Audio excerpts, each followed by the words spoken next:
let you go. There's no way. I'm already so still burning. So hold me close. Now, baby. Je sais pas, j'ai pas checké. Do what I'm told. Still learning. To take my Oh chances. boy! Take my time. Place d'Armes, je pense. Dancing. You walk that line, yeah. You got me shifting. The paradigm. No longer wishing, wishing. You're my lucky strike. Love the way you look into my eyes. Say you're ready to go. $1 million life, yeah. We could roll the dice. Act like you're surprised, but you already know. Oh yeah. Bonjour, bienvenue dans ce vlog. Aujourd'hui, on s'en va au musée Pointe-à-Calière dans le vieux port de Montréal. On fait ça principalement pour donner l'accessibilité à l'information aux personnes sourdes. Alors, à tantôt, on y va en marchant.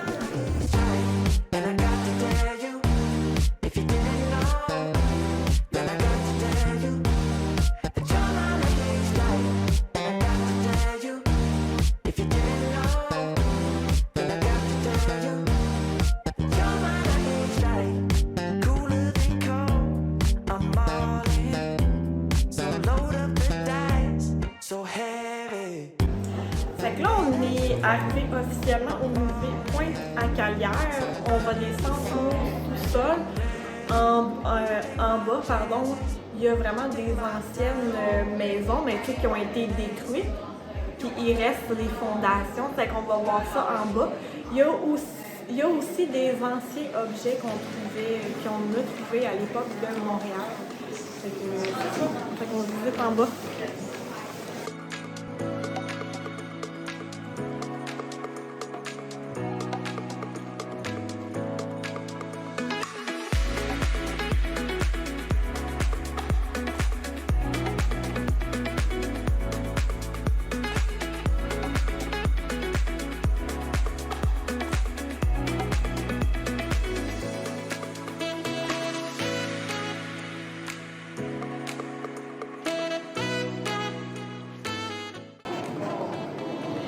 Fait que là, on peut voir vraiment que c'est des anciennes maisons.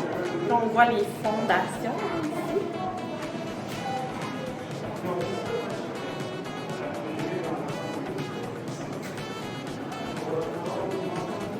Fait que c'est vraiment à l'époque, à la période des années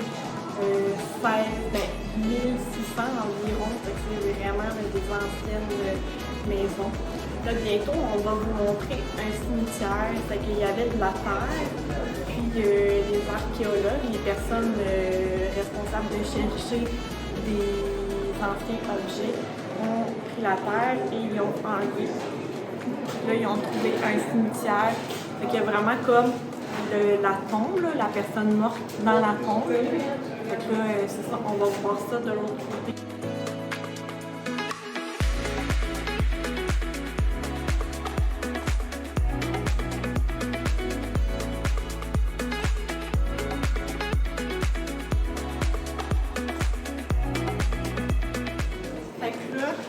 Je vais dire une tombe, là, je connais pas le signe, là, mais vraiment, c'est la personne décède, puis là, il y a une boîte, là, on la met dedans, on met les tombes, il y en a juste ici.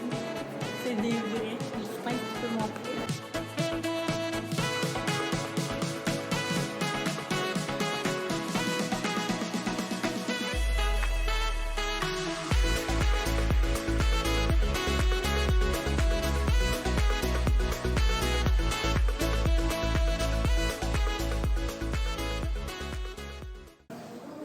Dans les années 1800, ici, là, à cet endroit ici, c'était vraiment une ancienne rivière, OK? Puis les personnes, en fait, l'eau sale, là, ils jetaient ça ici dans la rivière, puis tranquillement, ça s'est transformé en égout. Fait qu'ici, c'est vraiment, là, on voit là, un égout où l'eau circulait. Justin, tu peux montrer? On va aller voir. Ouais.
C'est profond, hein?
C'est parti! OK, c'est que ici, là, on se retrouve dans le temps, dans les années 1350. Puis Justin, tu peux montrer un petit peu.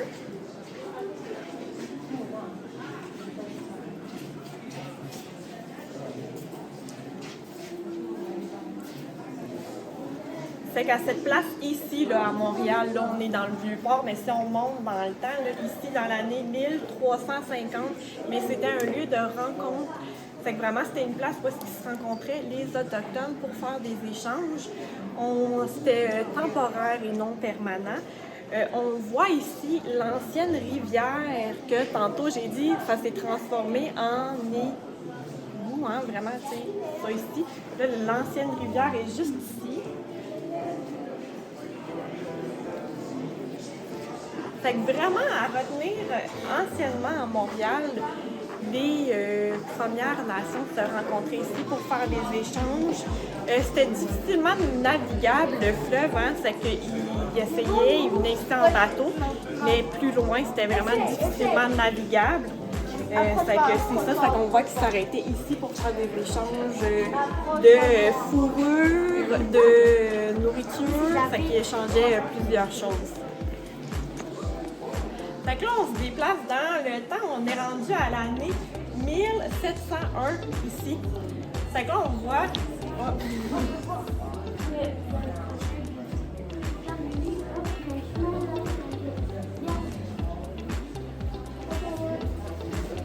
Fait qu'on voit que la place a complètement changé.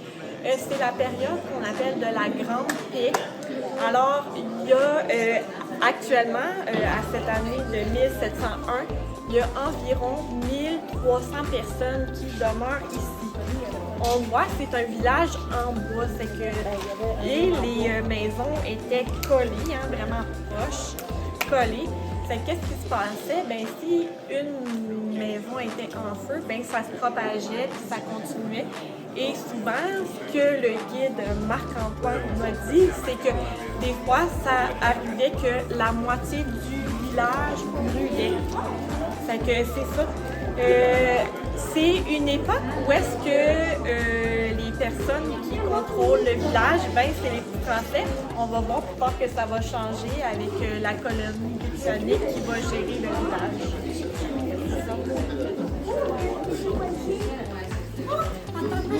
J'ai oublié de dire quelque chose.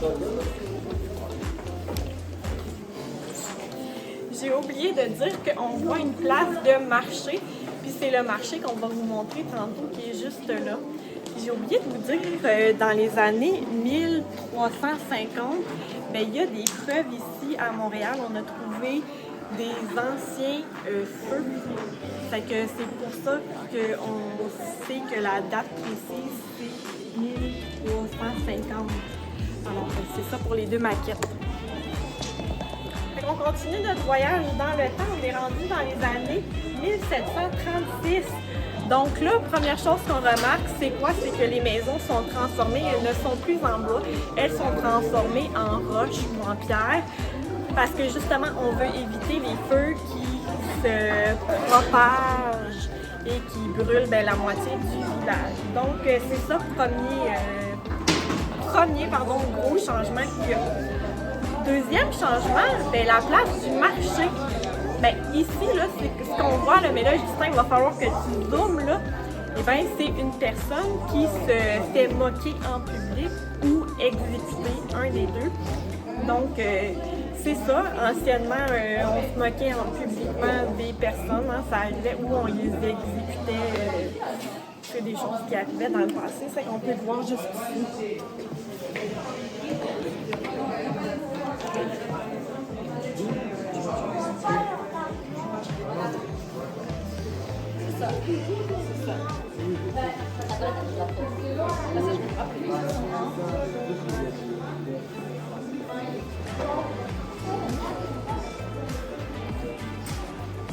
On voit aussi toujours la rivière qui n'est pas transformée en égout. Hein? Fait que là, on voit qu'elle est toujours comme ça. Fait que les eaux sales sont directement jetées. Excuse. Les eaux sales sont directement jetées dans la rivière.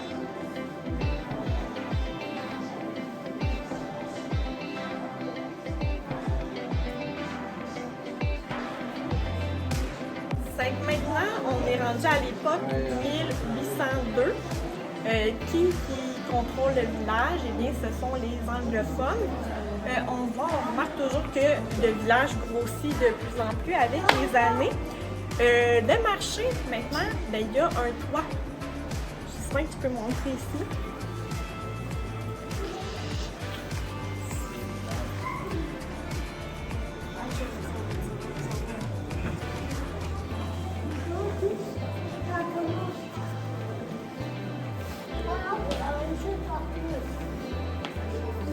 On remarque aussi qu'il y a un mur coupe-feu, je vais se mettre comme ça, là, un mur coupe-feu. On le voit là, il y a des maisons, là, il y a un mur coupe-feu justement pour éviter que s'il y a un feu, ça se propage.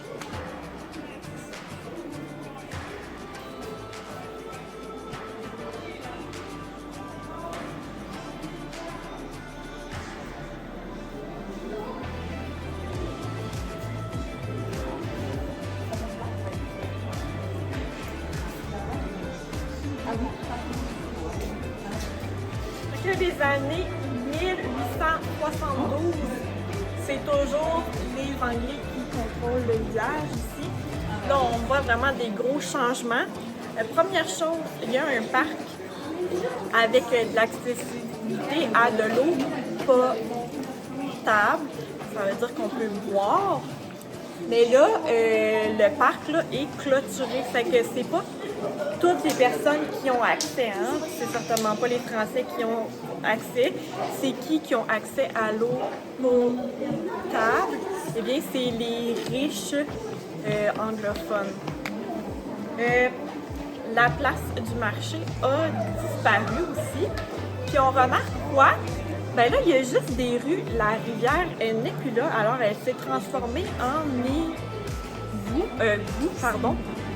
sous la terre.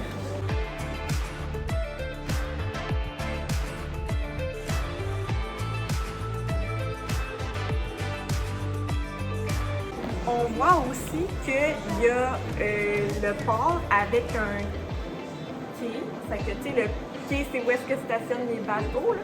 On voit le quai qui est en bois. Il est en bois, c'est que ça veut dire qu'à chaque année, on doit le changer à cause que l'hiver, il y a de la glace. Et ça brise le bois. Alors, c'est ça aujourd'hui à Montréal. On remarquera que le quai est en béton. Mais avant, il était en bois.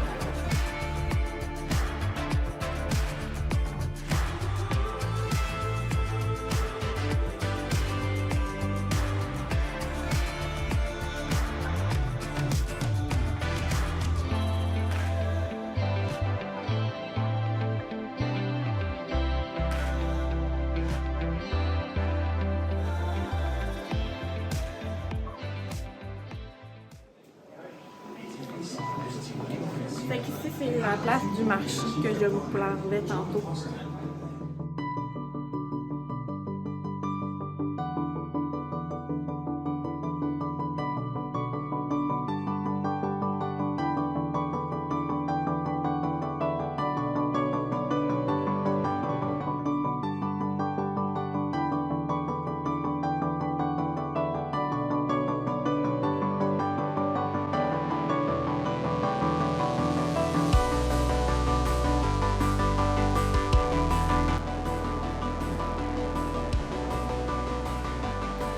j'espère que vous avez apprécié ce vlog historique sur Montréal.